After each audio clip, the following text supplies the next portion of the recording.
Greetings, America, and welcome back for another episode of Let's Talk. Where let me get my disclaimer out there right away.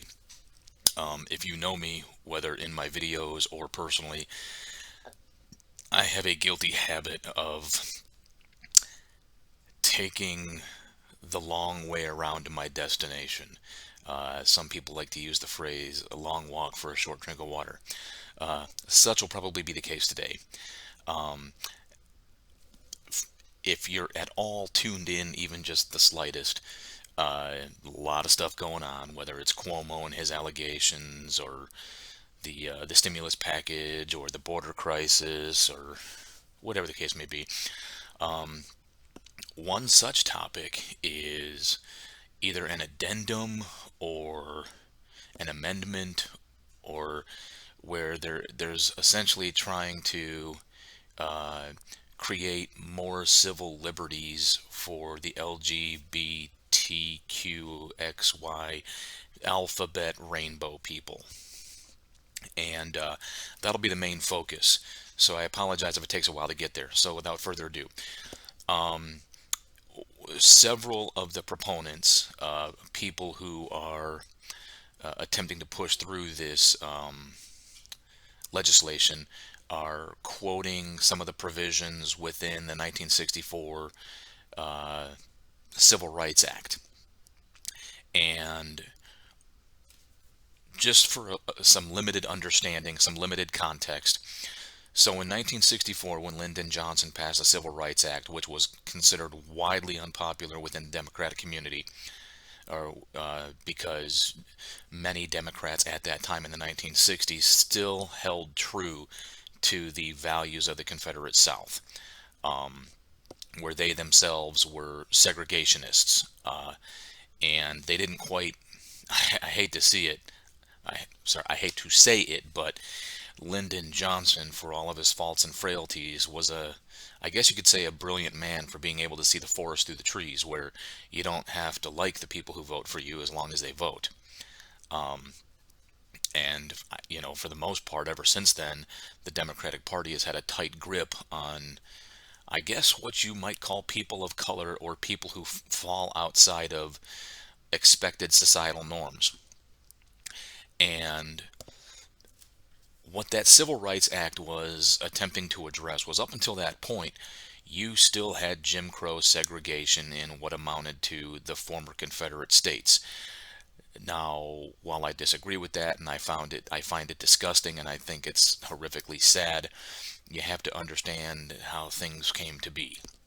First and foremost, it goes back to slavery.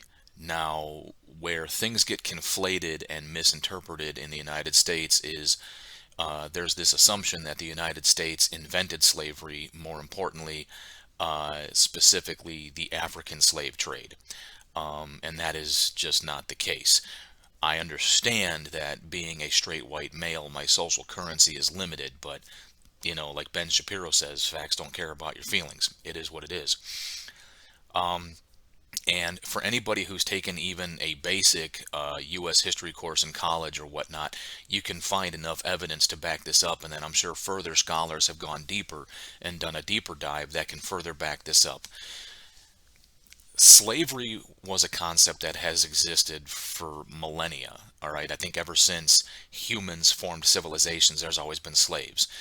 Whether it's people who couldn't afford to pay off their debt, people who just were without means, whatever the case may be. And as the American colonies progressed and evolved, or in some cases devolved, uh, the American concept of slavery eventually migrated to what was exclusively African slaves, because it became too problematic and very difficult to enslave the local natives. And there's various reasons for that. And when it became more socially acceptable to enslave Africans, it became less socially acceptable to enslave whites. Because you have to understand, while some people look at things at the macro level, black and white, What they fail to understand is that within the quote unquote white community, you had ethnicities that were frowned upon, up to and including when people would migrate to the United States, they would typically migrate in large mass groups of individual ethnicities, and upon their arrival would be horrifically mistreated, whether it was the Irish or whether it was the Germans or the Polish or the Italians. Historically speaking, there's a lot of evidence to back up how the Irish and the Italians were mistreated when they first got here, which is also subsequently why to this day you still have an Irish and Italian mafias. And it's no different with the Hispanics, specifically Mexicans. As they attempted to migrate, any group of people that suffered persecution, uh, suffered some form of oppression, individual groups create their own resistance organization, and those resistance organizations are what we would call the modern day mafia, Italian mafia, Irish mafia. And then in my home state of Illinois, home city of Chicago, we had a group known as the Latin Kings, which, as far as I know, are still widely known today. And then even out west, you had the La M, the Mexican mafia, and whatnot. And it's kind of funny how some street gangs have their roots in community protection organizations. So, moving beyond that, we fought a civil war because we were literally a country divided between an agricultural, an agrarian society, and an industrial society. And the agricultural society needed a labor force to basically pick crops, etc. And you had a growing social movement in the North, to include in some places in the South, where people despised the concept of slavery, the enslavement of human beings. And, even then, and this is again one of the reasons why I have such a disagreement with the church or, religion. Slavery exclusively within the African community was being justified because Christianity hadn't reached Africa, at least not northwestern Africa. We could trace Christianity to Ethiopia, which is on the eastern coast, but within northwestern Africa, as far as the African tribes and nations and whatnot, and all the things going on over there, Christianity hadn't quite reached them yet. So then Christianity was used as a base to deem them as less than human, savage, etc. Same thing with the Native Americans. And then then the difference in appearance, which that cracks me up. How you have a whole group of European white people who have adopted a religion that came out of the Middle East, which all of them did. Judaism is from the Middle East, brown people. Christianity is from the Middle East, brown people. There's a chance, almost probably a factual genetic chance, that Jesus would have looked like somebody I was trying to kill in Iraq. And then Islam is from the Middle East, but we always associate Islam with the Middle East. Anyways, I digress. So we fought this civil war, and good, bad, or indifferent, Abraham Lincoln and perhaps his politicians came to the decision that the best way forward was not to abolish the Democratic Party and abolish all Southern values and Southern virtues and Southern ways of thinking. So, in hopes to reunite the country and whatnot, one of the concessions was the South was basically allowed to maintain some identity, and the Democratic Party was allowed to maintain. I mean, if you look back at World War II, Hitler created this Nazi party, and because of some of their atrocities and bad ideas, we basically, as a world, abolished the Nazi party. But yet, within our own country, we didn't abolish a political party that had some horrific ideas. As one of those concessions, we had segregation, which basically literally segregated blacks from whites, which oppressed blacks and made disallowed blacks from enjoying some of the same uh, what's the word I'm looking for? Same. Well, like when you go to an establishment or whatever, basically, blacks didn't have the same access and privileges in the South due to segregation. And there's tons of information written about it, and you have to be racist as hell not to find that disgusting. What I find a bit disingenuous is a whole generation of black Americans who've never had to suffer that, who've never had to deal with any of that, who, as far as they're concerned, that's history, and this is probably, you could probably go as far back as the 70s because the Civil Rights Act was in 64, but that doesn't mean things happened right away. That doesn't mean the South just turned over a new leaf right away. But as racial bigotry became less and less acceptable and popular, there's whole generations born as that transition took place. So racial bigotry became less and less popular, less and less acceptable, and generations are born after the fact that have probably enjoyed more freedoms and less segregation and, you know, a better America than perhaps their parents and their grandparents had to contend with. One of which is Candace Owens. Just listen to her talk about growing up with her grandparents and what that life was like. So from that, the 1964 Civil Rights Act meant to end the segregation, which meant to increase the equal treatment. And there's some provisions, and I'm not going to read the Civil Rights Act out loud. If you want, you can research it yourself.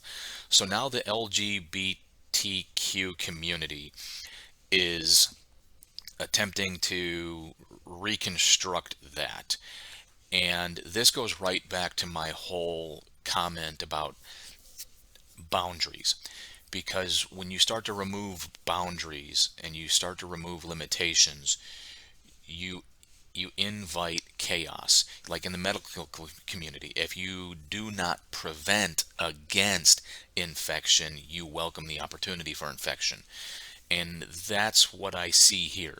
So if you start with the, say, lesbian, gay, bisexual portion of LGB, which my assumption is lesbian identifies women who like women, gay identifies men who like men, and then bisexual is people who just love people. Sometimes you feel like a nut, sometimes you don't. At which point, I don't care. I simply don't care. What I really care about is who you are as a person. Do you conduct yourself accordingly? Are you a productive member of society? Do you vote? Do you pay your taxes? Can you earn a living? Are you not living off of society because I'm gay and society needs to provide for me because I'm gay? All right.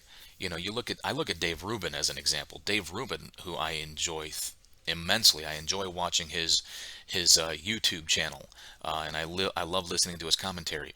I mean, as far as I know, he is like super gay, which I don't know if you can really call anybody super gay. Raven, would you stop it? Just stop. Let's take a momentary break while I go deal with this four-legged creature.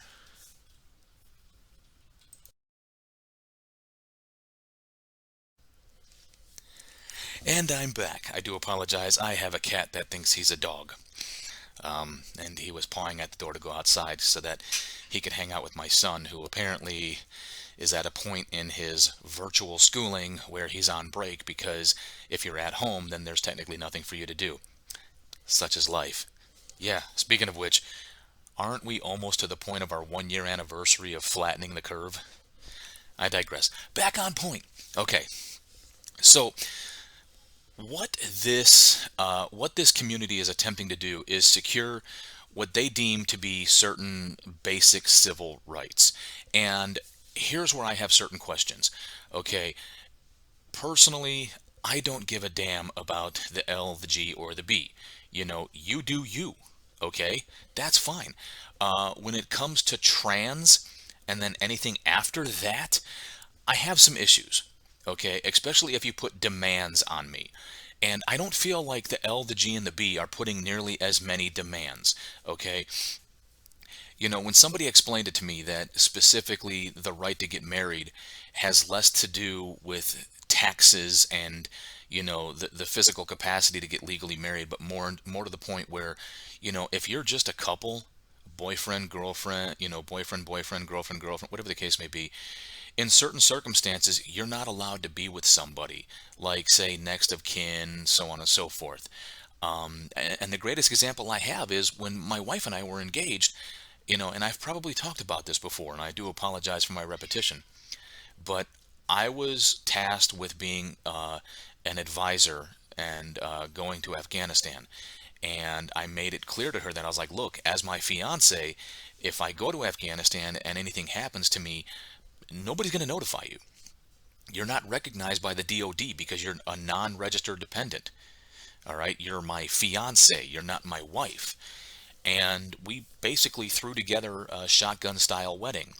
Um, Ironically enough, the mission would eventually get called off for reasons I don't know, but it got called off. And I remember looking at my wife going, "Hey, you want to cancel the wedding?" And I didn't mean like not get married. I mean like try to do a real wedding. And she's like, "No, let's just do it." And I was like, "No, all right." Um, so I understand those basic principles. Uh, I do believe that transgender, transsexual, whatever the case may be, is a form of psychosis. Uh, and I think what happens too is there are some who are legit. I mean, they're full on legit. Feel as though they're in the wrong body, and that could be a psychosis, one that's less evasive. And then I think there are those who are just jumping on the bandwagon. But then, if some of these provisions also include anything from, children of minor age being able to make certain decisions about, puberty blockers and mastectomies and all the like, or removing the boundaries between male and female, as we're seeing now, where males who are mediocre to below average at the male sports decide to cross over into the female territory, and they're crushing it and they're dominating it. Even Joe Rogan has spoken out against Fallon Fox, who is just destroying women in MMA because he thinks he's a woman. So I do believe there needs to be those boundaries. And apparently that's where one of these provisions attempts to blur that line between, those particular boundaries. Just like I don't need a full-grown man, one chromosome removed from Sasquatch, in the women's locker room or bathroom with my 15, soon to be 16-year-old daughter because he identifies as a woman and just wants to be in there. And it's funny because I hate to say it, just the way that we're built, your average run-of-the-mill, gay and or straight male in the locker room is probably not going to care as much if a woman walks in who identifies as a man. I just don't know that we're going to care as much. And I think there's just certain societal expectations and societal norms that dictate that, where there's less of an expectation that uh, a woman is going to be crude or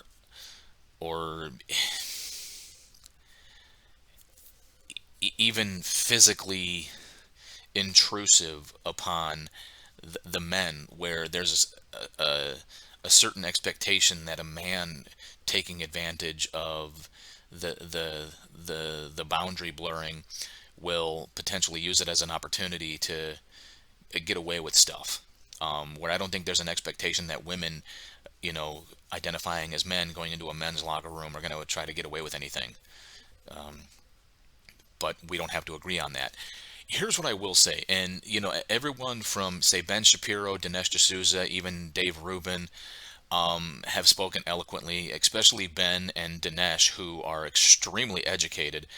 Ben being a lawyer, and even though he's younger than me, which has nothing to do with it, he is just extremely smart on a lot of different topics. You could tune into them for their thoughts and commentary. Here's what I will say. I don't want to be forced to accept things I don't morally, ethically, or just period support. Okay? I don't want to be forced to accept a woman as a man or a man as a woman when you were born one way. That being said, if we encounter each other in some sort of a social or public setting, you're decent to me, I'm almost positive I'll be decent to you. You know, if you're one of those men who is just genetically built a certain way and, you can legitimately fool me, then so be it. If I address you accordingly based on what I assume to be your gender, and you're still cordial and still polite and don't make a scene, I don't see why we can't treat each other with basic human dignity. And I think that's the core of the issue. Let's just treat each other with basic human dignity. What I think becomes a problem is when you start making demands and then you automatically assume the position of the martyr and demanding that society bend to your will. That's authoritarianism. That's totalitarianism. That's dictatorship. Forcing people to bend to your will. And that's where I disagree. Okay, the locker room thing, whatever competing in sports, these are all subtopics. My major concern is the enforcement of will, and that's where I disagree. All right, whether you're going through a phase, whatever the case may be, but like this person that I think bumbling Joe Biden has appointed to a position doesn't look anything like a woman. And I mean, God forbid if she was born that way. But this tranny dude that Joe Biden's appointed simply to check a box, no thanks. No, no, no, no, no. We're trying to have a serious conversation. We're trying. He's fine. He's all right. Fine. Thank you. We're so close to ending this. Anyways, but I'm curious to know what you think. All right. I mean, if you're hypersensitive to the issue due to something within your family, that's fine. Get a hold of me. Let's have a discussion because again, the dehumanization, the the demonization of each other because we disagree on certain things. I don't know where that started. I don't know why it started, but I think it's the real deplorable. And maybe we just need to have discussions. Keep in mind, we are not required to agree. So if you're also trying to get a hold of me, as in you're going to somehow convert me and I'll be born again, stop. If you want to have a discussion, get a hold of me and we can openly discuss it. I still believe in human dignity and I still believe in proper conduct and treating each other accordingly. But what I don't agree with is enforcement, all right, of what you think is right. All right. I think as a society we have the opportunity to determine what is right, but I think the biggest problem we're having within our own American society is we are literally now splitting ourselves up just like we did back during the Civil War, where one group vehemently believes this way and another group vehemently believes that way. And I suppose if we were divided by the Mason-Dixon, it wouldn't be a problem, but we are no longer divided that way. So let's try to have these discussions so we could try to prevent something like that from happening. You know how to get a hold of me. You can leave a comment on my videos. You can comment on Facebook. You can comment on Instagram, or you can get a hold of me in person if you don't want to wish to be put out there in the public stream. If you have my contact information, and I'm guessing you want to close this video. Is that the idea? You want to end this video? All right. Well, everybody, that's all I got. Let me tend to this little attention whore, and I'll talk to you later.